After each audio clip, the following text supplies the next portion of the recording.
بسم اللہ الرحمن الرحیم۔ السلام علیکم۔ آپ سن رہے ہیں مجھے ویب کے پلیٹ فارم سے، میں ہوں ماریا علی۔ اللہ تعالیٰ کا سب سے پہلے یہ احسان ہے کہ رمضان کا مہینہ ہمیں اپنے اندر ٹٹولنے کے لیے، اپنے علم میں اضافے کے لیے، اپنے ارد گرد دیکھنے کے لیے، اپنے اندر جھانکنے کے لیے ایک ایسا مہینہ عطا کیا ہے جس کا ہم جتنا بھی شکر ادا کریں کم ہے۔ اپنے کردار کے بارے میں جھانکنے کے لیے، اپنی عبادات کو دیکھنے کے لیے، اپنے علم کو دیکھنے کے لیے۔ اب جیسے ہی رمضان اسٹارٹ ہو گیا کہ ہم نے گھر والوں کے ساتھ ہم نے مل کر قرآن کا ترجمہ پڑھنا شروع کیا۔ ہم جیسے جیسے قرآن کا ترجمہ پڑھتے گئے ہمیں احساس ہوتا گیا کہ ہماری زندگی تو بہت زیادہ سمپل، حد سے زیادہ سمپل ہے، جس میں کسی بھی چیزوں کا، روایتوں کا اور کسی بھی ایسی چیز کا عمل دخل نہیں جس سے ہمیں زندگی بوجھ لگنے لگے۔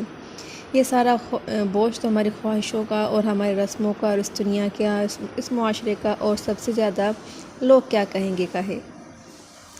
قرآن کے ساتھ ساتھ جب ہم نے انجیل کو پڑھنا شروع کیا تو ایٹ دیٹ ٹائم اندازہ لگا کہ انجیل میں اور قرآن میں بہت ساری سملیرٹیز موجود ہیں۔ جس طریقے سے انجیل میں نعوذ باللہ، توبہ، استغفر اللہ، معاذ اللہ، بہت زیادہ شرکیانہ وہ جو گفتگو ہے، وہ شرکانہ کلمات بہت زیادہ ہیں، لیکن اس کے ساتھ ساتھ پڑھ کر یہ اندازہ ہو جاتا ہے کہ ہاں واقعی میں یہ اللہ کی وہی کتاب ہے جو اللہ تعالیٰ نے نازل کی ہے۔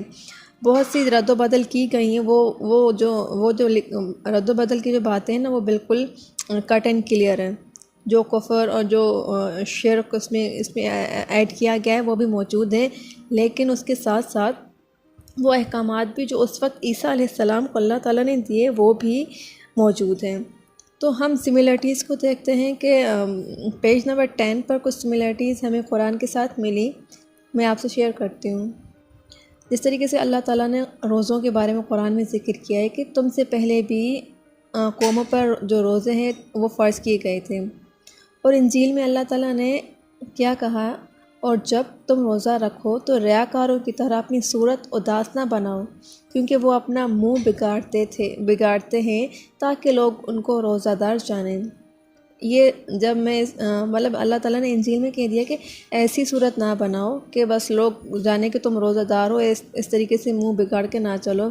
اور یہ چیز جو سب سے زیادہ اپنی ڈرامہ سیریل بلبلے میں دکھائی جاتی ہے، جتنی توہین، جتنی مذاق روزے کا اس ڈرامے میں دکھایا جاتا ہے شاید ہی کہیں ہو۔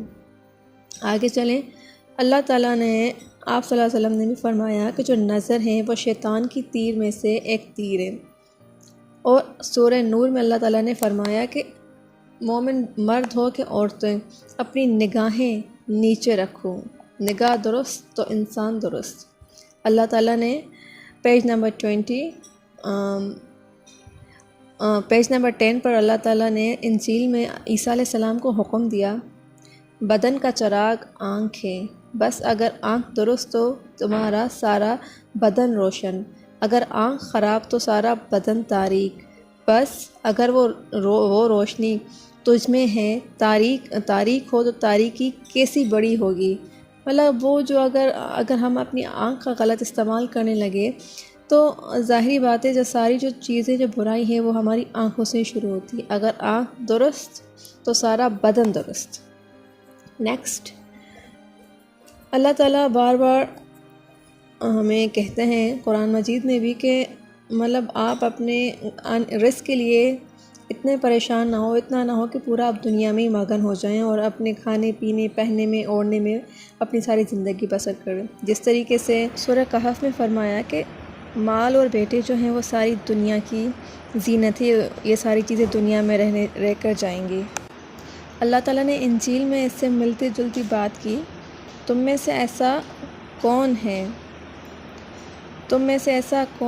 ہے فکر کر کے اپنی عمر میں ایک گھڑی بھی بڑھا سکے، اور پوشاک کے لیے کیوں فکر کرتے ہو؟ جنگلی سوسن کے درختوں کو غور سے دیکھو، وہ کس طرح بڑھتے ہیں، وہ نہ محنت کرتے ہیں نہ کاٹتے ہیں۔ جنگلی سوسن ایک بہت خوبصورت جنگلی درخت ہے جو لائٹ بلو کلر میں اور بہت ہی زیادہ وہ دیکھنے میں خوبصورت لگتا ہے۔ آپ اس کو گوگل کر کے یوٹیوب پر دیکھ بھی سکتے ہیں۔ تو میں بھی تم سے کہتا ہوں سلیمان بھی باوجود اپنی ساری شوکت کے ان میں سے کسی کی مانند ملبس نہ تھا۔ مطلب اللہ تعالیٰ نے کتنی اچھی مثال دی ہے کہ سلیمان علیہ السلام کو ساری دنیا کی حتیٰ کہ جن بھی تابع کر دیے، لیکن سلیمان علیہ السلام کے پاس بھی کمی رہ گئی کہ وہ سوسن کی طرح اپنے لباس کو اتنا خوبصورت نہ بنا سکا۔ اتنا سب کچھ دیکھ کر، اتنی ساری چیزیں دیکھ کر اللہ تعالیٰ نے یہ بھی دکھا دیا کہ جو وہ رب ہے نا، وہ رب ہی ہے، اس سے بڑھ کر کوئی نہیں، اس جیسا کوئی نہیں۔ مطلب یہ کہ ساری چیزیں جو یہ سارے کچھ دنیا میں ہی رہ کر جانا ہے۔ اور آگے اللہ تعالیٰ انجیل میں فرماتے ہیں، اس لیے فکر مند ہو کر یہ نہ کہو کہ ہم کیا کھائیں گے، کیا پئیں گے، کیونکہ ان سب چیزوں کی تلاش میں تو غیر قومیں رہتی ہیں۔ غیر قومیں ہو سکتا ہے وہ قومیں جن کا اللہ پر ایمان نہ ہو۔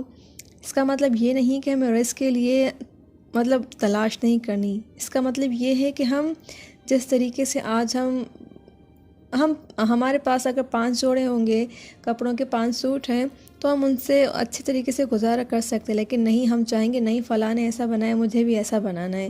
کہ یہ ہے کہ آپ رزق حلال کھائیں، ہمیں جو اللہ تعالیٰ نے نعمتیں دی ہیں ان سے ہم اتنا فائدہ حاصل کریں جتنا اس کا حق ہے، لیکن اس حد سے گزر نہ جائیں۔ اور ہم حد سے گزرنے والے ہو چکے ہیں اور حالات ہمارے آمنے سامنے ہیں۔ انشاءاللہ نیکسٹ ویڈیوز میں اور سملرٹیز بتاؤں گی قرآن اور انجیل میں۔ السلام علیکم۔